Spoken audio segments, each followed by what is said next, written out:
So, Bob, we get a lot of questions about gratuities. How do we tackle that?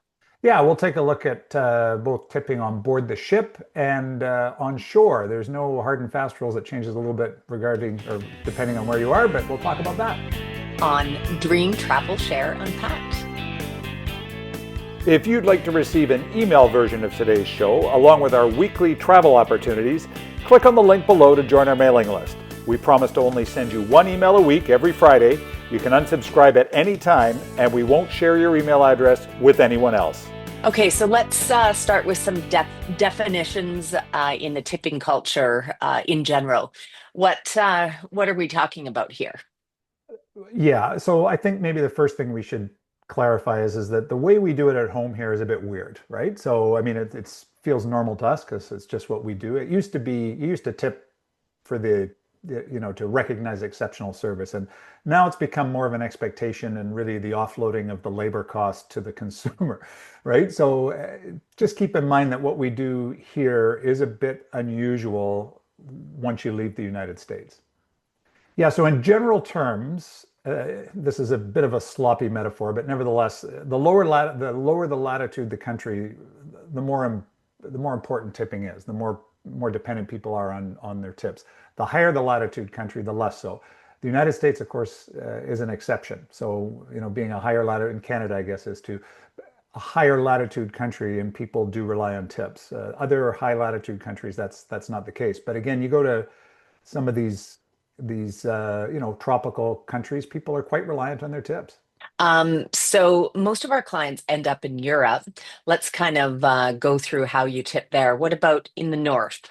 Yeah, so again, this is not a hard and fast rule as much as a guideline. But yeah, in the north, there's typically not a lot of tipping. So Okay. you were in Scandinavia last summer, and hmm I think you made that comment when you were there. Is that yeah, it's just not really something that they do in the Scandinavian and the Baltic countries. No, they pay their client or they pay their people a living wage. Yes.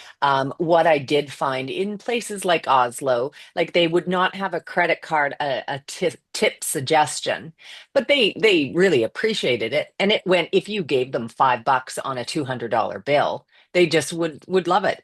Yeah. Not expected whatsoever, though.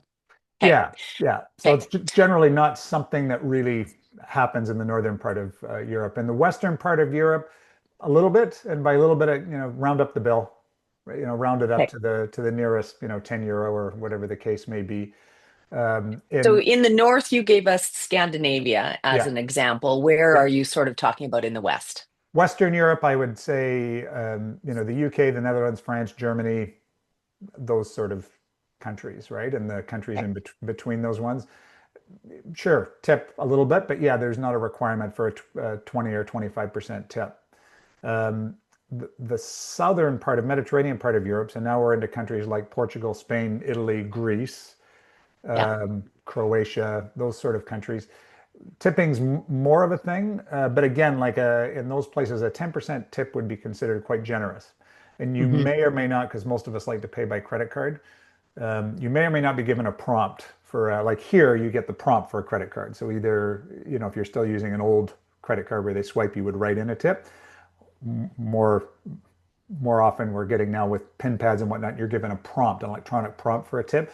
That might not happen in Europe. So if you want to leave a tip, you either have to ask them to add it in for you, just say please, make again rounding it up by some amount to something even, or leave them a cash tip. There's nothing wrong with doing that either if you really want to. But it's again, much like in the north, it's not really expected, but it happens more in Mediterranean Europe. What about Eastern Europe? Yeah, Eastern Europe's a bit of an exception for Europe. So again, these countries, as you will, so I'm talking about countries like Hungary, Serbia, uh, Bulgaria, Romania, Czech Republic to a lesser degree. So these are countries, again, that were all Soviet bloc countries 25 years ago. And so their economies are coming along and they've made a remarkable progress in just a couple of decades. But certainly in places like Bulgaria, Romania, we see a lot of workers coming to other parts of Europe. We used to see a lot from Ukraine as well. And those folks do rely on tips. So when you're in Eastern Europe, if you happen to be doing a trip in Eastern Europe, then the way we tip at home is probably appropriate. Okay. I'm seeing at home sometimes they're asking for 25%. Do Mhm. you think that is appropriate there? Tipping is always at your discretion. Okay. I tend to over tip when I'm in countries that are still, and I'm being careful here not to call them developing countries because like Yeah. Romania and Bulgaria they're not developing countries. They're not as far along as in economic terms as say Western Europe would be. Um, but when I'm in any country like that where wages are maybe a little bit lower, I try to over tip a little bit just as my way of trying to share my good fortune, I guess. Is there any place that it is not a good idea to tip? Yeah, and I think people should punch that into the Google machine before they leave, right? Just so you're aware of what the tipping culture is here. One of the most ridiculous things we can do when we leave home is assume that everything is going to be exactly the same as it is when we go somewhere else. So while you think you might be being generous with by leaving a tip, other people, other cultures may find that to be arrogant or like you're trying to flash your money around. And one place that does come to mind is Japan, for example. Mm, Again, they pay people a living wage. You know, why are you handing me money, right? yeah. Um, Australia, New Zealand, very much. I know when I lived in Australia, which is a little while ago now, but yeah, they weren't real big on that. They say like, who do you think you are, right? That you have to, you know. But I mean, to give you an idea, I had a service job in the 80s when I lived there, and minimum wage where I lived was probably about $3 an hour, and I was making 12 in Australia, and the economies at that point were relatively similar. So Mm. they pay their people a living wage, so the necessity for tips isn't quite as much. So I think Australia and New Zealand now they're a little bit more used to tipping, but you're going to want to check. You just want to make sure that you're doing the right thing when you offer a tip and you're not actually offending somebody. Okay. What currency should we be tipping in? Yeah, in general terms, obviously the best choice is the local currency. So whatever country you're in, that currency. Lots of times when we go, particularly when we go to Europe, we're not I mean, it's great that a number of them share the euro, but lots of them don't. Right? So Yeah. you don't need to go and grab currency from every country you're in. If you are in Eastern Europe, with the exception of Croatia, none of them use the euro. Croatia and Slovenia both use the euro actually, but all the other countries, I might be wrong. Anyway, but most of the other countries over there don't, they have their own currency. Take euros. Euros is just fine because, and you're close to Europe. US dollars in a pinch. Euros are better. And then certainly if you're in the Americas, so if you're in the Caribbean islands or South America, US dollars are just fine. Okay. Good to know. Yep. What about what tipping on board a ship? Yeah. So the good news about tipping on a ship is that they've made it pretty easy. Most of the cruise lines, if the tips aren't included, then they charge a set amount per passenger per day to your room. So that might be 18 to $20 per day per guest, and they distribute it to the crew on your behalf. And before somebody flames me in the comments, yes, that is regularly audited to make sure that it actually does get to the crew. So yeah, in the old days, you used to run around with little envelopes stuffed with cash Yeah. and hand them to people. And so, yes, it made it a much easier when the cruise line said, no, we'll do it for you. You can just charge it to your credit card, charge it to your room. It made it much easier for us as guests, but it also made it much more equitable on board, meaning that, so yeah, you know your waiter and you know your room steward and you know your busboy. You might know a bartender here and there. What you don't see is you don't see the dishwasher and you don't see the person doing the ironing and the laundry and these other people that are providing service to you that are completely invisible to you as a guest, but are a key part of the service experience. And those people get to share in the tips the way they do it now, which they never did before. So that's much better. Some people have asked me about pulling their tips off. Do you think that's a good idea? No, I think it's a horrible idea. Mm. So first of all, as we were talking about earlier, with people that are reliant on tips in low latitude countries, cruise ships are low latitude countries. So Yeah. as you're probably aware, they don't pay these people a whole lot. They work very, very hard. They work, extreme hours every day. They work really, really hard, and they're not paid particularly well. So they rely on your tips. And so some people say, well, I'm going to do like I did in the old days. I'm going to remove my tips from my room charges, and I'm going to recognize the people that deliver me great service. fine, but you're not going to find that dishwasher that I was talking about, or that person that's, Hmm.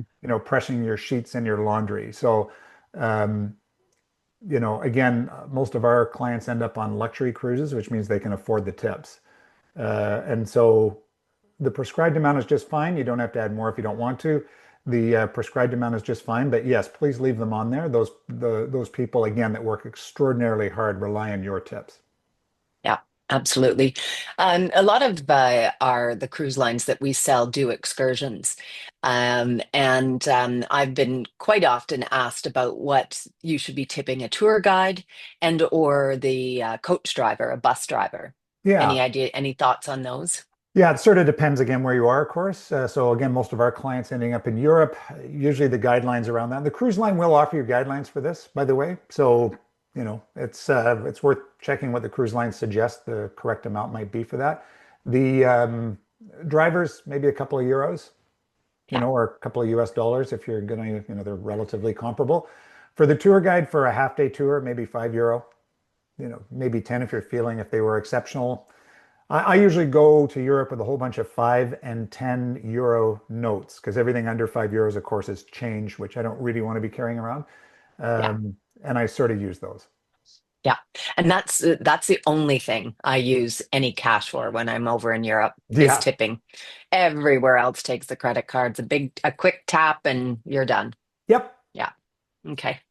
Awesome. Thanks, Bob. That was really helpful. What are we talking about next week? Next week we're going to Alaska, which is Ooh, we do an Alaskan feature about once a year, and that's just because we have an extraordinary number of people that go there. yeah. And I'm going to talk about Ultimate Alaska, meaning that maybe not the way you've done it before. Look forward to it. All right, we'll see you then. Bye for now. If you enjoyed this video blog, it really helps us when you like, or better yet, subscribe to our channel so that we know the best content to produce for you. If you want to book a cruise or packaged land vacation, then we'd love to help you out. We know the products and destinations very well, and we can always get you something not available on direct bookings. Our coordinates are in the notes below. Also, if you haven't signed up for our newsletter yet, you get one email a week every Friday with some commentary and some different deals that we're seeing in the marketplace. We don't share your information with anyone else, and if you decide it's not for you, then we're sorry to see you go, but there's an unsubscribe button at the bottom of every email. See you next time.